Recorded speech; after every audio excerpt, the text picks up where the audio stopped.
13 secrets flight attendants know that you don't. Number 13. You can tip your flight attendant. Many people tip their waiter, taxi driver, and even the hotel bellman. But what about flight attendants? While you most certainly can tip flight attendants, many airlines actually discourage tipping. Caldwell, a spokesperson for the Association of Flight Attendants, say passengers shouldn't tip flight attendants because just like firefighters, police officers, and other professionals, it is their primary concern to maintain passengers' security and safety. Others say that flight attendants go out of their way to provide excellent service and demonstrate patience to help passengers feel comfortable on board, so tipping is a way to show their appreciation. While many travelers assume flight attendants bring in a lot of money, that's not always the case. Flight attendants can work a 12-hour shift but only get paid for the flight hours, and that doesn't include deplaning or boarding either. So many people think dishing out a few bucks to your flight attendant won't hurt. Number 12. Flight turbulence. Flight turbulence can be a scary thing to go through mid-flight, but if you're wondering why your pilot just doesn't steer around it, it's not always that simple. Clear air turbulence, or CAT,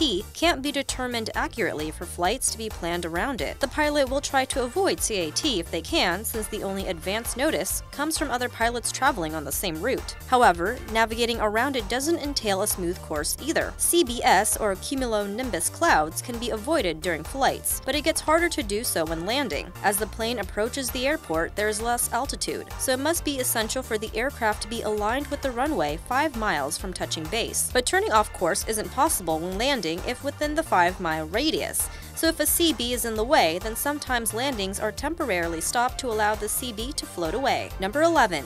Beaten up and lost bags. Just because you wrote fragile or handle with care on your luggage doesn't mean it's tucked away nice and neatly on the plane. Checked luggage gets a beating, which is literally why they call it throwing bags for a reason. In addition, luggage handles and wheels often crack or break on impact. Loose ends can get caught in the conveyor belt while it's being loaded on, causing tears in straps and zippers. Then there's the pain of having your baggage lost. While employees may attest that it fell off the truck, the truth is sometimes the airport code is mistranslated. Your belongings might get placed on the wrong cart and wheeled to the wrong plane. But if your luggage winds up in a different destination, it won't get sent back to you until it gets to the place that it was scanned to go. Number 10. Sleeping pilots. When it comes to being a pilot, long travel and flying can result in being on duty for 16 hours or even more without taking a break. Include the added stress of being in charge of hundreds of passengers while safely getting them to their destination, and being away from your family for extended periods of time can affect your mental and physical health. On long flights, there are 2 pilots, which are good. One pilot mans the controls and flight settings while the other one naps. While it might not be legal, naps are important to shake away the sleepiness. Despite it being illegal for pilots to take naps in the United States, controlled naps for pilots are legal in the United Kingdom. Although I would much rather have my pilot take a quick 30-minute nap to feel refreshed, if it allows for them to be alert and aware the rest of the flight. Number 9. Flying blind. Flying westbound towards the late afternoon usually means there will be sun blinding the pilot's eyes for a long period of time. Would you like to have the sun beating down on your eyes on a 3 or 6 hour flight? Of course not. So pilots will use whatever materials they have on hand, like maps, papers, or even tray liners to shield themselves from the sun. As horrifying as it sounds that your pilot may be navigating in the blind, don't worry too much. All airplanes have a traffic collision avoidance system, or TCAS. This system allows pilots to see all nearby airborne flights nearby much better and farther too on their radar. The TCAS radar works by sending interrogations to other aircraft's transponders, so rest assured that TCAS works better than the naked eye.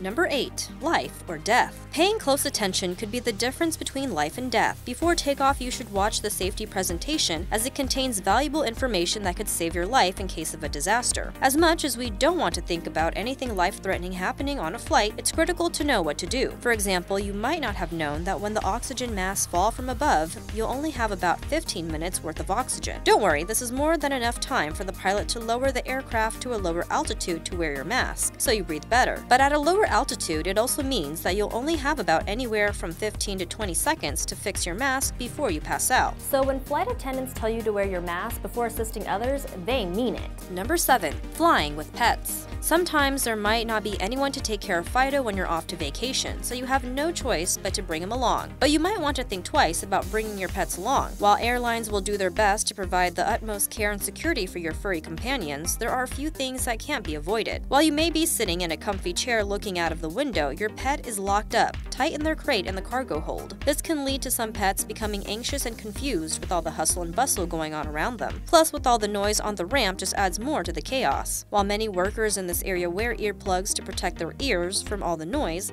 just imagine how terrible this can be for your pet. Number 6. A 60-second review. Ever had a flight attendant assist you on board only to find them idly looking out the window looking lost in their thoughts? No, this doesn't mean that they're daydreaming or wondering what's for dinner. Most of the time when you see flight attendants looking out into space, then they're probably running a 60-second safety review in their head. This technique is used by flight attendants during the phases of boarding to help prepare them for an unexpected emergency. Also known as a mental or silent review, it happens just before takeoff and before landing. The flight attendant is sometimes found in their jump seats as well. A 60-second review can be remembered by memorizing OLD ABC, an acronym which stands for Operation of Exits, Location of Emergency Equipment, Drills, Able-Bodied Passengers, Brace Position, and Commands. Number 5. First Class Upgrade. It might be surprising to know that the flight attendant has the power to upgrade passengers to first class or business class once doors close. While they do have the right to do so, many flight attendants refrain from doing it too often. This is because on some airlines, flight attendants have to file a report on why they upgraded you, partly because there has to be a meal provided for you, and because the forward cabins are already full. But what kind of people do flight attendants upgrade? An anonymous flight attendant mentioned on Huffington Post that it's not going to be the person dressed in a dirty tank top yelling across the plane, but someone who is nice, pregnant, well-dressed, tall, good-looking, or one of their friends.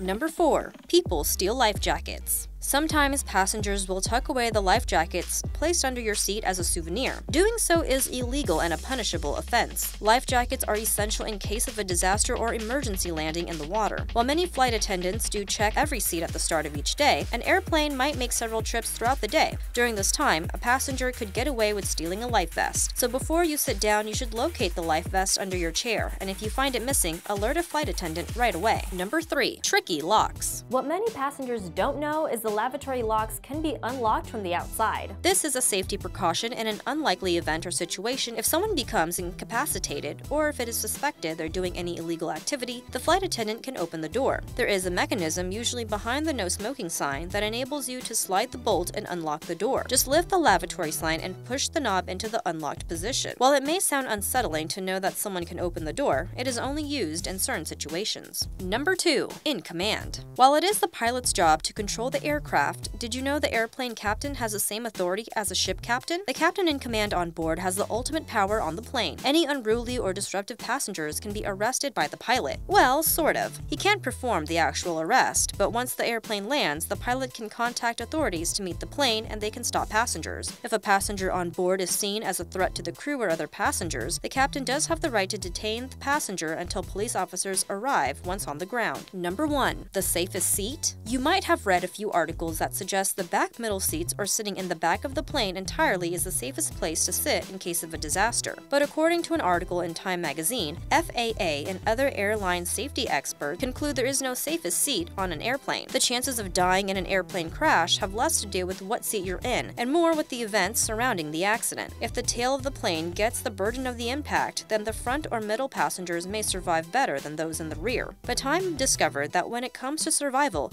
those who died in accidents were scattered irregularly between those who survived. But the good news is flying has gotten safer in the recent years. It is considered one of the safest forms of travel. The lifetime chance of perishing on a plane is 1 in 9,000 versus 1 in 600 for a car. If you like this video, please give it a thumbs up. Thanks for watching.